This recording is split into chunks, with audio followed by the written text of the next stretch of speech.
బేసిక్‌గా ఇప్పుడు ఒక సినిమా రిలీజ్ అవుతున్నప్పుడు సినిమా గురించి ప్రెస్ మీట్‌లు, సినిమా ప్రమోషన్స్ కోసం అని చెప్పి ఇంటర్వ్యూలు ఇవ్వడం ఇలాంటివన్నీ చాలా కామన్. అయితే ఆ ఇంటర్వ్యూలోని, ప్రెస్ మీట్‌ల్లోని హెల్తీ ఎన్వైర్న్‌మెంట్ క్రియేట్ అయ్యేలాగా ప్రశ్నలు అడిగితే ప్రాబ్లమ్ ఉండదు. కానీ పక్కోళ్ళని కించపరిచేలా ప్రశ్నలు అడిగితే అక్కడొచ్చే చిరాకుంటది చూడండి. యాక్చువల్లీ ఇలాంటి సిట్యుయేషన్‌ని కొంతమంది ఫిల్మ్ మేకర్స్, యాక్టర్స్ ఫేస్ చేశారన్నమాట. అందులో కొన్ని ఇన్సిడెంట్‌ల గురించి మనం ఈ వీడియోలో మాట్లాడుకోబోతున్నాం. మ్యాటర్ ఏంటో అర్థమయ్యింది కాబట్టి లాగ్ ఎందుకు చెప్పండి. వాయిస్ ఓలెట్ మావా ఇంకా మొదలు పెడదామా? హాయ్, హలో, నమస్తే and welcome to news 3 people. ముందుగా ఒక స్మాల్ రిక్వెస్ట్ ఏంటంటే కొంచెం వీడియోని లైక్ చేసి సపోర్ట్ చేస్తే బాగుంటుందని చెప్పి కోరుకుంటున్నాము.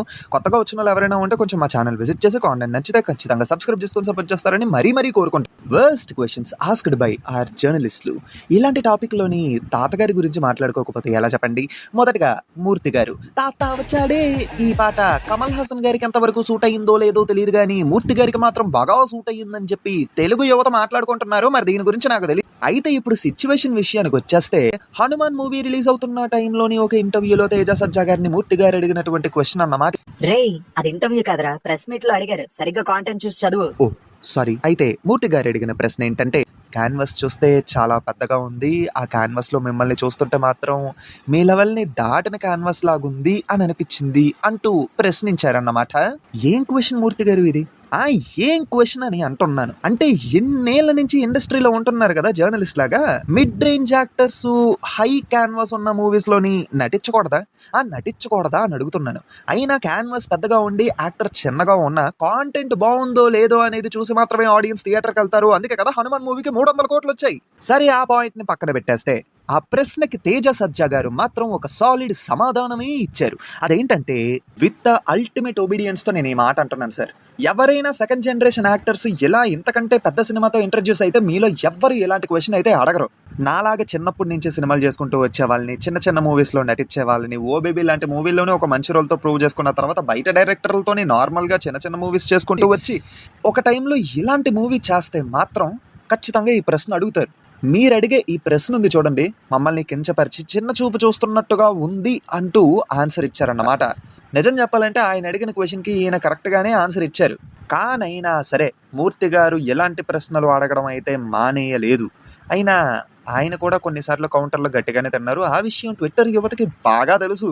ఇప్పుడు తదుపరి కాంటెస్టెంట్ ఎవరు అంటే లక్ష్మీ నారాయణ గారు. అసలు ఇలాంటి వాళ్ళని జర్నలిస్ట్ అని పిలిచి జర్నలిజం యొక్క పరువు తీయడం నాకు అస్సలు ఇష్టం లేదు. ఈయన బిహేవియర్ ఈవెంట్స్లో ఉంటుంది చూడండి, యాటిట్యూడ్ వద్దు. యాటిట్యూడ్ స్టార్ కంటే వేరే లెవెల్లో ఉంటుంది. ఒక పొగరు ఉంటుంది ఆయన ప్రశ్నించే టైంలోని. Why sir, why this much పొగరు? అసలు మీరు ఒక ప్రెస్ మీట్కి వెళ్తున్నారంటే పొగరు వగైరా వాటన్నిటిని మడిచి బయట అక్కడ పెట్టేసి రావాలన్నమాట. కానీ లోపలికి కూడా తీసుకొని వస్తే అది అస్సలు కరెక్ట్ కాదు సుమి. అయితే సార్ ఒక ఈవెంట్లోని ఒక క్వశ్చన్ అడిగారు విత్ అ లాట్ ఆఫ్ పొగరు. అదేంటంటే, మీకు తెలుగులోనే పెద్దగా సక్సెస్ లేదంటున్నారు, అలాంటిది మీ స్థాయికి ఇప్పుడు పాన్ ఇండియా సినిమా చేయడం ఎంతవరకు కరెక్ట్ అని అడిగారన్నమాట. దీనికి కిరణ్ అబ్బవరం గారు ఒక సాలిడ్ ఆన్సర్ ఇచ్చారు. ఎందుకంటే క్వశ్చన్ అడిగింది ఆయన్నే కాబట్టి. సార్, ఇక్కడ కాంటెంటే స్థాయి సార్, మూవీ యొక్క కాంటెంటే దాని యొక్క స్థాయిని డిసైడ్ చేస్తుంది అని ఆన్సర్ ఇచ్చారు.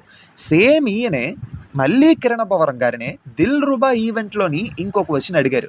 ఇది పాన్ ఇండియా మూవీనా అని అడిగితే కిరణ్ అబ్బవరం గారు లేదు సార్ అని చెప్పారు. మరి టైటిల్లో పాన్ ఇండియా అని పెట్టావు అని రెస్పెక్ట్ కూడా లేకుండా క్వశ్చన్ చేశారు. అసలు మోరల్స్ అండ్ ఎథిక్స్ అనేవి ఒకటి ఉంటాయి తెలుసా, అవి లేకుండా జర్నలిస్టులు ఎలా అవుతారో నాకైతే అర్థం కావట్లేదు. ఏ మాటకు ఆ మాట. ఇక్కడ మూర్తి గారిని మాత్రం మెచ్చుకోవాలి. ఆయన కంటే చిన్న వాళ్ళని కూడా ఒక రెస్పెక్టెడ్ పొజిషన్లో ఉన్నారని తెలుసుకొని వాళ్ళకు కూడా రెస్పెక్ట్ ఇస్తారు. ఈ విషయంలో మాత్రం తాతగారు నా దగ్గర నుంచి మీరు రెస్పెక్ట్ని తస్కరించారు. I like it. ఇప్పుడు ఈ టాపిక్ గురించి మాట్లాడుతూ ఒక మోస్ట్ ఇంపార్టెంట్ పర్సన్ గురించి మాట్లాడుకోకపోతే అది ఎంత దారుణంగా ఉంటుందో తెలుసా. అయినా ఈ దారుణం గురించి మనకెందుకులే కానీ ద మోస్ట్ ఇంపార్టెంట్ కంటెస్టెంట్ వచ్చేసి సురేష్ కొండేటి గారు. ఈయన ప్రశ్నలు విన్న ప్రతిసారి, ఈయనని చూసే ప్రతిసారి తప్పులేదు. మన తెలుగు ఫిల్మ్ ఇండస్ట్రీలో ఇలాంటి జర్నలిస్టులు ఉండడంలో తప్పు లేదు. ఎందుకంటే ఈయనే ఉంటున్నప్పుడు మిగతా వాళ్ళు ఉండడంలో తప్పే ఉంది. అందరూ ఒకటే బ్యాచ్కి చెందిన వాళ్ళు అన్నమాట. అంటే ఒకటే గూటికి చెందినటువంటి పక్షులు అన్నమాట. అయినా సురేష్ గారు అడిగే క్వశ్చన్లు ఉంటాయి చూడండి, హీరోయిన్స్ ని ఆబ్జెక్టిఫై చేస్తూ వాళ్ళని అడిగే క్వశ్చన్లు, మచ్చలు పుట్టుమచ్చలు, వాట్ ఈస్ దిస్ అంటున్నా. నాకు డౌట్ అడగాలనుకుంటున్నాను, అడిగేస్తున్నాను. బయట సోషల్ మీడియాలో అందరూ మాటలు అంటున్నారు. ఆ విషయం మీకు తెలిసిందే, అందరికీ తెలిసిందే. టు సే దిస్, మీ ఫ్యామిలీలో కూడా ఎవరు అడగరా సార్? అయినా దిక్కుమాలిన క్వశ్చన్లు, స్క్రాప్ క్వశ్చన్లన్నీ ఇలా ఈవెంట్లో అడుగుతున్నావు, సిగ్గు లేదు అని అనరా సార్? అనరా అని డౌట్ ఉంది నాకు. అయితే మన సురేష్ కొండేటి గారికి కౌంటర్ ఇచ్చేలాగా మాట్లాడిన వన్ అండ్ ఓన్లీ పర్సన్ మన హరీష్ శంకర్ గారు. ప్రెస్ మీట్లోని సుమా గారు స్నాక్స్, బ్రేక్ఫాస్ట్ అని అంటేనే జర్నలిస్టులు అందరూ ఎగబడిపోయి ఫీల్ అయిపోయారు. స్నాక్స్ని భోజనాల్లా తింటున్నారు అని సటైరికల్గా అన్న ఆ ఒక్క మాటని తీసుకొని మీరు హర్ట్ అయ్యారని చెప్పి ఆవిడతోని సారీ కూడా చెప్పించుకున్నారు. మరి సురేష్ కొండేటి లాంటి జర్నలిస్టు హీరోయిన్స్ని ఆబ్జెక్టిఫై చేస్తూ క్వశ్చన్స్ అడుగుతుంటే ఏమైపోయారు మీ జర్నలిస్టులు అని క్వశ్చన్ చేసిన తర్వాత సార్ గారు ఈవెంట్లకి రావడం తగ్గించేశారు. లిటరల్లీ మాయమైపోయారనే చెప్పాలి. అయితే ఇంకా వెతకడం మొదలు పెడితే ఇలాంటి సిచ్యువేషన్స్ ఇంకా చాలానే కనిపిస్తాయి. ప్రతి దాని గురించి మాట్లాడుకుంటూ పోతే ఈ వీడియో ఒక్కటి సరిపోదు. విషయానికి వచ్చేస్తే జర్నలిజం అనేది చాలా రెప్యూటేటెడ్ అండ్ రెస్పెక్టెడ్ ప్రొఫెషన్. ఇందులోని క్రిటిసైజ్ చేయడంలో తప్పులేదు. ఆ క్రిటిసిజం అనేది మాత్రం కన్స్ట్రక్టివ్ క్రిటిసిజం కింద మాత్రమే ఉండాలి. అది గమనిస్తే చాలా మంచిది. అయితే కేవలం స్క్రాప్ క్వశ్చన్లు అడిగే వాళ్ళు మాత్రమే కాదు, కన్స్ట్రక్టివ్గా క్రిటిసైజ్ చేసి చాలా ఒబీడియంట్గా అండ్ రెస్పెక్టెడ్గా వాళ్ళ ప్రొఫెషన్కి రెస్పెక్ట్ ఇచ్చే వాళ్ళు ఇంకొక ఉన్నారు. ప్రేమ గారు, రామ్ వెంకట్ శ్రీకర్ గారు. వీళ్ళు అడిగే క్వశ్చన్స్ కానీ, వీళ్ళు చేసే ఇంటర్వ్యూ విధానం కానీ రెండు చాలా బాగుంటాయి. మీరు కనుక గమనిస్తే వీళ్ళు చేసే ఏ ఇంటర్వ్యూలో కూడా యాక్టర్స్ ఇబ్బంది పడరు. చాలా ఫ్రీడమ్తోని ఆన్సర్ ఇస్తూ ఉంటారు. ఇలాంటి జర్నలిస్టులు మనకు కావాలి. ఇలాంటి జర్నలిస్టులు మాత్రమే కావాలి. అలా అయితేనే ఒక హెల్తీ ఎన్వైర్న్మెంట్ అనేది క్రియేట్ అవుతుంది. సో ఇది మేము చెప్పాలనుకుంటుంది. ఇక్కడ ఎవ్వరిని తక్కువ చెయ్యాలని అయితే మాకు లేదు. జస్ట్ బుద్ధి మార్చుకుంటే చాలు, అంతే. అది ద మ్యాటర్. ఎంతవరకు వీడియో చూసారంటే ఎంతో కొంత నచ్చే ఉంటుంది. సో డెఫినెట్లీ వీడియోని లైక్ చేసి మీ ఒపీనియన్ని కామెంట్స్లో తెలియజేసి, కాంటెంట్ కనుక నచ్చితే కొత్త వాళ్ళు ఖచ్చితంగా సబ్స్క్రైబ్ చేసుకుంటారని కోరుకుంటున్నాము. మళ్ళీ కొత్త వీడియోతో ఖచ్చితంగా మేము ముందుకు వస్తాము. Until then take care and bye bye.